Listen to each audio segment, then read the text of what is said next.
Good day everyone, this is Nemesis, and for those of you who do not know me, my name is Bam. I'm a writer, gamer, theory crafter, and I have spent the better part of the last almost 3 years, gradually improving my methods of making gaming guides on YouTube.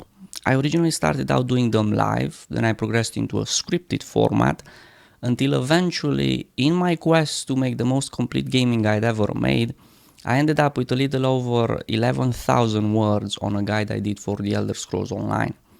That was when I realized just how far away from the pattern I ended up being. Now, some of you might be already familiar with the term, but for those of you who are not, because I know a lot of content creators use the term, but no one took the time to sit down and actually explain what it is. The pattern of YouTube success. If you want to have a career on YouTube, just like in traditional media, one of the most important rules will always be know your audience. Now, it's common knowledge for anyone that has been with YouTube for at least a few years that the viewer's average age is around 12-14 years old. And based on this demographic statistic alone, we can already establish our first criteria for success, which is the duration of your videos. Duration is extremely important, not only because of the attention span, but also for the technical aspects. For example, if 3 viewers are interested in a very complex and high quality 30-minute long video, they will generate 3 views on one video in the 30 minutes that they have at their disposal. Now, in the same time window of 30 minutes, another 3 viewers can generate exponentially more views on multiple 5-minute long videos. And when you consider that not only the viewers in the 12-14 age demographic are the majority, but they also usually have a lot more free time on their hands, it really helps to put things into perspective. So, as a content creator, I need to figure out what type of content I need to bring out that will have a duration of about 5 to 10 minutes. And so we've reached the topic of the videos. In the continuous effort to appeal to a wider audience, the theme of your video should revolve around the basic common area of interest: nudity, violence, humor, and everything or anything which sparks curiosity or outrage, two very powerful and universal emotions. So 5 to 10 minutes, young demographic, nudity, anything related to twerking seems to do really well. And when it comes to light violence, humor, and sparking curiosity or outrage, you can actually have all in one with pranks, which are meant to instigate people to get a reaction. Or you can associate your videos with content which just went viral or is about to become popular because it's being promoted by mainstream media. And you can ride the wave by doing reviews or parodies of those events. It's all about getting the most amount of views with the least amount of investment. Because the companies which are buying the ads that are associated with those views also know about the demographic statistics. And under these circumstances, they are unwilling to pay a lot of money per viewed ad. So, if YouTube gets a smaller amount of money, the content creators get an even smaller cut, which in turn generates the need to make millions of views if you want to get anywhere, which makes the most predominant content on YouTube follow the pattern, which in turn doesn't attract new commercially valuable viewers. And thus, it's a never-ending cycle. By the way, while we are on the topic, if any of you are planning to start a career on YouTube, little friendly advice. Do not be fooled with promises of an RPM of 10 or above from any networks. Your average value will always be closer to the lower limit, not the upper. Another very important aspect of the pattern is the initial presentation, which means title and thumbnail. That's why some content creators end up investing more time in developing the thumbnail than they do on the actual content. They know that if they can just get you to click, then it becomes registered as a view and it can be associated with an ad and therefore it can be monetized. So naturally, when it's all about the views, there will be, let's call them shortcuts. The more obvious ones are fake thumbnails and misleading titles. As for some of the others, They extend outside of YouTube, yet a lot of the time are strictly tied to it, and also use the same monetization system. I'm talking about reposts and redirects, which make the account register more than one view on a single viewing. Or have a message from our sponsor, click here to see the video directly. In recent times, it's also become the norm to split your content into as many instances as possible so that the viewers go through as many ads as possible. And also, notice how the ad conveniently resembles the next button, which is smaller and a little bit more elusive, hidden between two ads. All those times you could have sworn you clicked the X to close an ad, but instead your browser just opened up a website you had no interest in. And if you're really in a hurry, just put an S near two ads on a daily basis. So, this is a very brief overview on a very deep and complex topic, just to give you guys a general understanding of what the pattern is and how free media works. It may take 2-3 years, but a lot of content creators end up submitting to the pattern because it's what works. So this is why 9gag is estimated to make anywhere from $1 to $9.6 million per month. This is why Vine was created. It's an entire industry, all built around getting your view. And make no mistake, advertising is a very strong industry, the kind which demands nothing short of $4.5 million for a 30-second spot during the Super Bowl. Now, if you enjoy making this type of content, then it's your lucky day. Unfortunately, I just don't have a passion for Minecraft or Flappy Bird or unboxing toys. I like games which have such a deep story that it requires at least a second playthrough to fully comprehend, games like Witchers or the Neverwinter Nights series. I've always been good at understanding things and explaining things. It's one of my joys in life.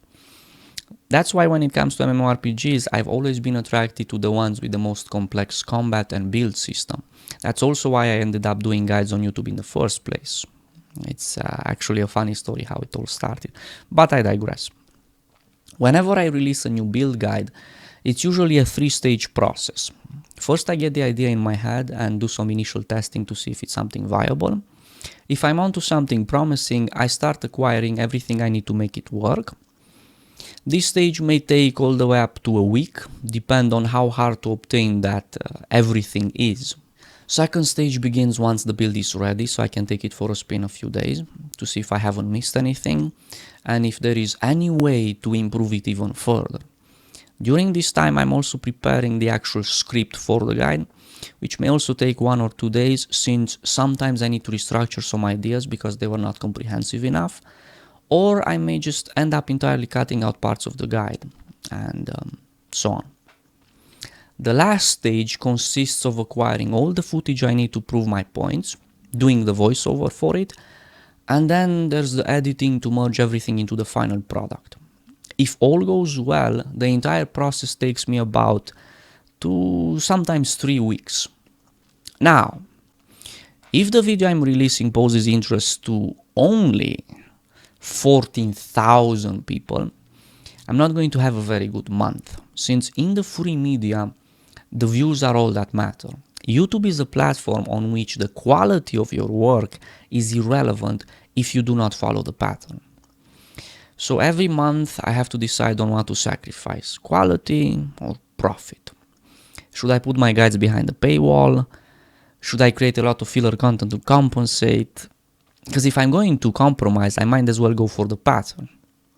So, in order for me to be able to continue my work in this format, I need your support. Nothing major. Even if less than 10% of my subscriber fan base can afford to pledge just $1 a month, it will still be enough to buy me the time I need to continue down the path that I started. But this is only half the story. You see, I've known about Patreon for a long time, and a few people that have been following me since the beginning have expressed their desire to support me on multiple occasions. Yet I knew there was just no way I could make this type of content fast enough if I'm going to keep it high quality. This is no longer a one-man job, and even if I could somehow release multiple guides at once to match a game's initial hype, then what? There is no future here unless I follow the pattern. And I am thinking about the future. This is about so much more.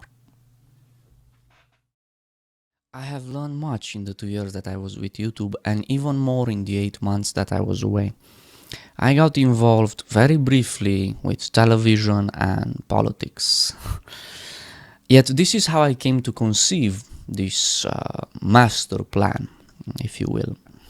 One of the most genius things anyone has ever said to me was, if something is free, you are the product. In order to fully comprehend the depth of this quote, we need to take a step back. Not too long ago in traditional media, there were companies which specialized in reviews. They had teams of professionals which received the product, analyzed it, and then wrote an article about it in a magazine, which was then bought by a customer. It was basically a pay-per-view system. As the internet gradually became more mainstream, some companies realized that if they make digital-only content and in the process cut all the costs associated with printing out of the equation, they can very easily survive on ads alone. In fact, even though ad revenue is like 100 times smaller than pay-per-view revenue, overall they were actually making a much bigger profit because of the huge volume of viewers. Now, as more and more companies started adopting this new business model, and at the same time the pattern was starting to emerge, that initial huge volume of viewers now had to be split between more parties. But there was an even greater problem. Unlike in the old pay-per-view business model, where a company had monopoly over a certain region, now through the magic of the internet, all reviews were global. That's how they got access to so many viewers in the first place. So suddenly, every single reviewing company in the world was theoretically able to take away some of your views, therefore cut into your profits. That's why it matters so much more who gets the first news out. They usually got the majority of the views and the income. Having the chance to review a product early, press releases became a privilege. And that is when reviewing companies lost their power. Because when you get access to press releases, you're obviously not going to trash their product. You'll never get invited back by anyone. No one is going to risk it. So in these modern times, reviewing companies have unintentionally turned into advertising companies and are now filled with people who are extremely effective at using their words. Marketing people who dedicate their time to figure out how to make something look and sound attractive. That's how you get Dragon Age Inquisition, best RPG in existence. Don't get me wrong, it was a very good game. Best, I wouldn't go so far. I don't know if you guys noticed, everything seems to be the best these days. And I have an even better example, but before we go on, I have a question. When was the last time you saw a company-made review which showcased in great detail the negative aspects of a product released by a powerful publisher? Something like people falling through walls. As for the example, Diablo III launched on the 15th of May 2012, and in my opinion, and I am a huge Blizzard fan, this was one of the biggest disappointments of all time. It had one of the most generic stories possible, the entire game had as much dialogue as about 10 Witcher 3 side quests, it was highly repetitive even for a hack and slash, and the endgame was extremely unbalanced. Not to mention the non-stop disconnects and downtimes, bugs, lag, exploiting, item duping, real money auction house, money grabbing piece of shit that had people bashing their installation CDs with a hammer live on Twitch. And yet the majority of reviewing companies gave the game an average score of 9+ out of 10. It wasn't until the 21st of August 2012, when the Paragon system came out, that the game started to become somewhat enjoyable. Now, instead of something like it took them 4 months after the game was officially released to deliver something that even remotely resembles an endgame, we have though the Paragon system was introduced way back in patch 1.0.5. This was my first experience with it, in an overall very positive review. And this is just the tip of the iceberg. There are so many more things that no one talks about, since it doesn't bring any profit because it doesn't follow the pattern, and it's just too risky. Especially after December 2013, when YouTube did a major update on their content ID matching system, and in the process gave all publishers the power to very conveniently flag and claim videos that do not belong to them under a copyright pretext, despite the international law of fair use. I'm going to rephrase that. If you do a negative review that becomes popular, publishers have the power to take away your revenue. If you contest their decision, they will give you a copyright strike. At 3 strikes, you're out. YouTube deletes you without warning or the possibility for an appeal. This is the only fucking shit you people care about! So, between the pattern, press releases, and the YouTube Content ID matching system, they got the entire advertising sector covered. And that is the problem. We need constructive criticism. We need independent quality check. Otherwise, there's only a matter of time before people realize that, in fact, they are watching ads with ad breaks and some more ads to the side. And they will start losing faith in reviews altogether. Or, even worse, anything will eventually sell if it's advertised well enough. This product is image in a can. This product could be sneakers or t-shirts or glow-in-the-dark headbands. It's not about the fluid, it's about the image. What does this product taste like? As long as this thing tastes better than urine, people are literally going to convince themselves that they like it. Actually, people can believe they like the taste of urine. Really? We tested it once. Now, a company which draws its funds from the community will not suffer any of the flaws of free media, will not need to use any of the dirty tricks of the pattern, and will also be free of YouTube's control. So if you can afford to pledge $5 a month, I previously said that this is no longer a one-man job. Well, I don't have to be alone. I may be good at understanding things and formulating a structured explanation, but I don't always find the right words in reasonable amount of time. So I could hire someone who can take me on a linguistic adventure.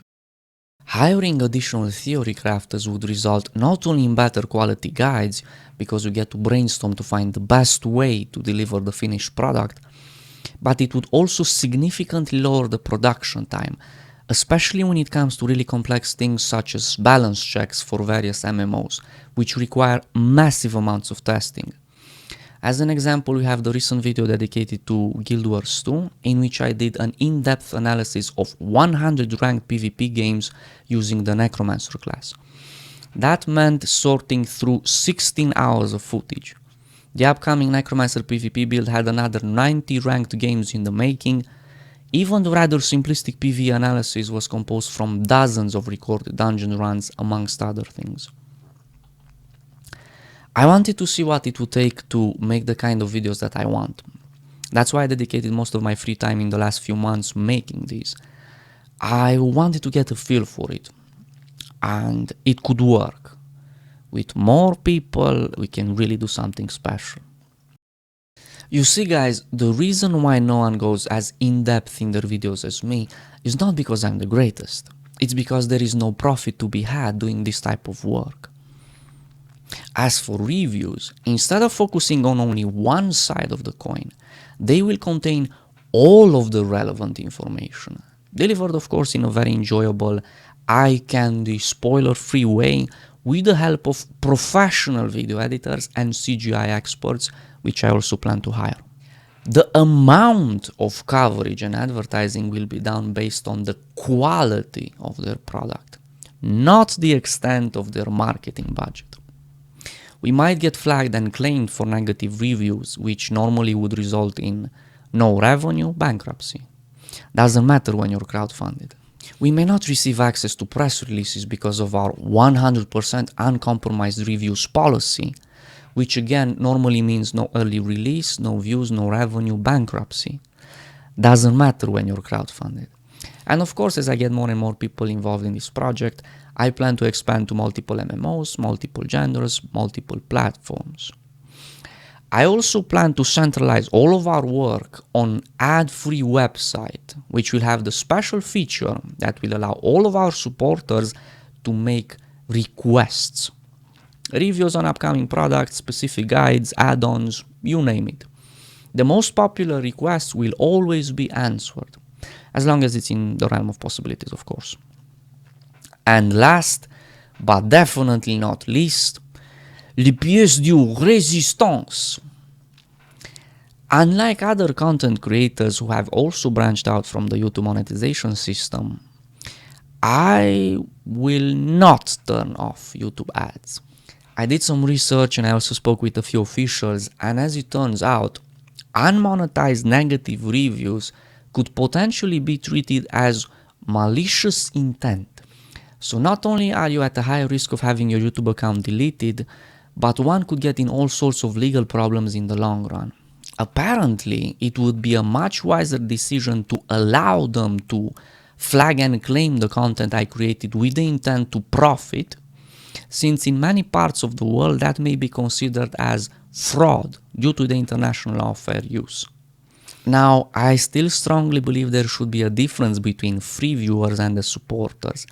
That is why I decided that from the moment this project becomes self-sustainable, in addition to having the ability to make requests, I will invest 10 and ultimately 20% of all of the income into monthly giveaways for supporters only. Using this somewhat different business model, we could eventually branch out into mobile and IT hardware as well. The sky is the limit.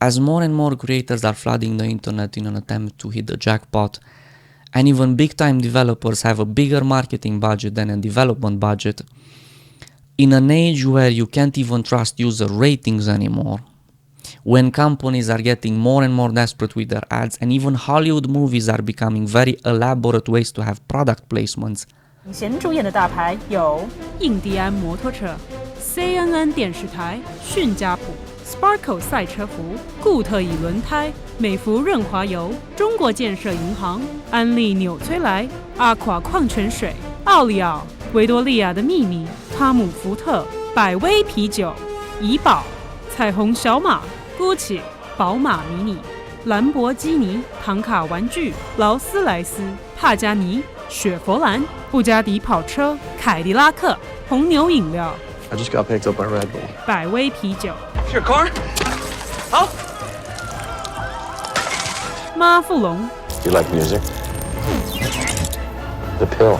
伊利舒化奶、变形金刚4。欢迎来到美丽的中国。 I wish to create a company with no official sponsors, no sneaky product placement, no bonus mysterious money, no filler content, and none of the tricks and shortcuts commonly used in the free media. And one which does not follow the pattern. Nothing but 100% uncompromised reviews and professional gaming support. This is the only way I could one day transform the Legion network into a trusted brand. The customer is always right, but in our case, the viewer is the customer, not the product. And it can all start with a handful of people, because every $5 you contribute is worth 1,000 free views. So you see, 10,000 viewers means nothing to the free media. 10,000 supporters means everything. Even if it takes me the next 10 years to develop this company, it is still something that I'm willing to do, as long as I work for the people, not the views. I know that normally it's not exactly wise to undress yourself like this in front of your audience, and I'm prepared to receive a lot of criticism for it, especially once we start. Despite the fact that I did my best to be as zen and as objective as possible, and explain in very few words an entire system without directly accusing or insulting anyone. But If we are going to start something of this magnitude, I believe it can only begin with the truth.